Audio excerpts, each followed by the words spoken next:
চন্দনাইশের সমাজসেবক আলহাজ আব্দুল হাকিমের ইন্তেকালে বিভিন্ন মহলে শোক। নুরুল আলমের প্রতিবেদনে বিস্তারিত।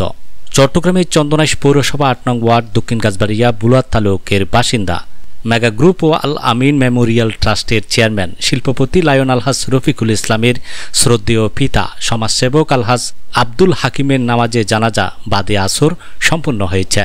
মৃত্যুকালে তাহার বয়স ছিল ৮৫ বছর। জানাজায় বক্তব্য রাখেন বিভিন্ন রাজনৈতিক সামাজিক স্বেচ্ছাসেবী সংগঠনের নেতৃবৃন্দ। আজকে আজিয়ের এই মায়াত আর ফুফত ভাই এই মসজিদ এই এবং মাদ্রাসা পুকুর এই মাঠ কবরস্থান ইনুরের সুগঠিত করি ফেললেন এবং সংস্কার করি ফেললেন এবং ইনুর উন্নতি সাধন করি ফেললেন। নিজে আপ্রাণ চেষ্টা করছি, নিজে বই ইন করি এবং তের ছেলেও ইন অর্থনৈতিকভাবে সহযোগিতা করি, কিন্তু বাস্তব পাচ্ছেন তেই করি। আর বাইয়ের পক্ষতুন বা আর বাই পুতরের পক্ষতুন অনরা বিজ্ঞানের কাছে তেইলে ক্ষমা এবং দোয়া প্রার্থনা করি। আমিন। আসলে মায়ের তাই কিন্তু বেশিক্ষণ অপেক্ষা জানানোর তো নিয়ম নাই। তারপরে আমরা হতে বেগুনরা সাউন্ড জানাই প্রত্যেক মানুষের তো জাগো করিব তে গিয়ে গই তে সবচেয়ে বড় জিয়ান আর দৃষ্টিতে দেখি তে কিছু সুযোগ্য সন্তান রাখবি, তারা মানুষের কল্যাণে সবসময় হাজ করে এবং ইয়ে তে সরকারি দাঁড়ি হিসেবে রাখি আই তের মাত্রা দেওয়ার মানে যারা সুযোগ্য সন্তান রাখি ইতারারও আর দীর্ঘায়ু এবং ইতারারও সুস্থতা কামনা করি। আর সত্যতা করলে না সে জায়গাটা যেমন মৃত্যু সব গ্রহণ করব জেনে বাস্তব আরো প্রবীণ মুভি মানুষ আনাদা ডক্টর কমলেও বিজ্ঞান খুব আসল মানুষ আছে, যেহেতু বিজ্ঞানের সমাধান আছে অপরাধ যারা আসল তাইলে আরো দোয়া করতাম, আরো তাইলে দোয়া করা করব যাতে আল্লাহ তাআলা জান্নাতে বরকত দান করে। সমস্ত চলাপথ আমার সম্মানিত মুসলিম কারাম,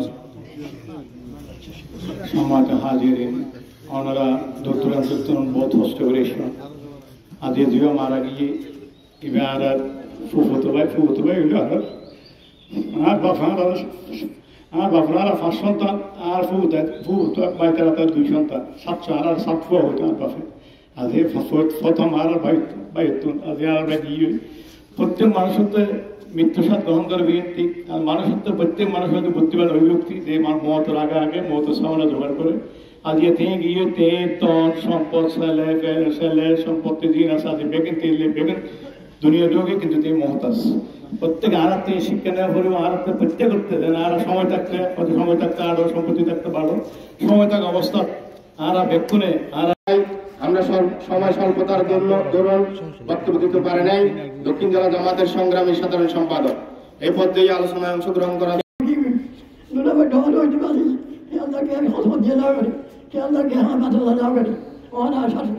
বক্তব্য রাখেন মরহুমের সুযোগ্য সন্তান লায়ন আলহাজ রফিকুল ইসলাম।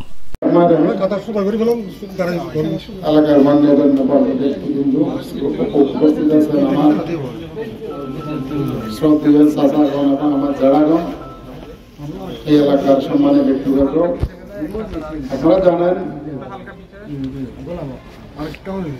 একদিন জন্ম নিবে আর একদিন মৃত্যুবরণ করবে। মৃত্যুটা হলো সবার সত্যি। আমি একদিন মারা যাব, আপনারাও মারা যাবেন। আমার আব্বা অনেক ভালো মানুষ ছিলেন, আমরা 3 জন আছি। সারাক্ষণ আমার আব্বার আমরা সবাই করতাম, যে কোনো সময় যেটা আমরা সহযোগিতা করতাম। আমার আব্বা বলেছিল আমাকে, আমি যদি কোনোদিন মারা যাই তোমরাও দেখবি আমার জানাজাতে দূর দূরান্ত থেকে অনেক মানুষ আসবে। সেটাই বাস্তব। আজকে আমি দেখতে পাচ্ছি ঢাকা থেকে এসেছে আমাদের মেহমান, কুমিল্লার থেকে এসেছে আমাদের মেহমান, ফটিকছড়ি, হাটাজারি, সকরিয়া থেকে, কক্সবাজার থেকে, সাতকানিয়া, আপনার আনোয়ারা থেকে, লোহাগড়া থেকে, বিভিন্ন জায়গা থেকে ওনার জানাজায় শরীক হয়েছেন। রবিবার 27 এপ্রিল ভোর রাত 4টায় চিকিৎসাধীন অবস্থায় ঢাকা স্কয়ার হাসপাতালে ইন্তেকাল করেন তিনি। বার্ধক্যজনিত রোগে দীর্ঘদিন ভুগছিলেন। মৃত্যুকালে তিনি 3 ছেলে ও 6 মেয়ে সহ অসংখ্য গুণগ্রাহী রেখে গেছেন। রবিবার আসরের নামাজের পর পৌরসভার বুলাত তালুক শাহী জামে মসজিদ মাঠে জানাজার নামাজ শেষে পারিবারিক কবরস্থানে তাকে দাফন করা হয়।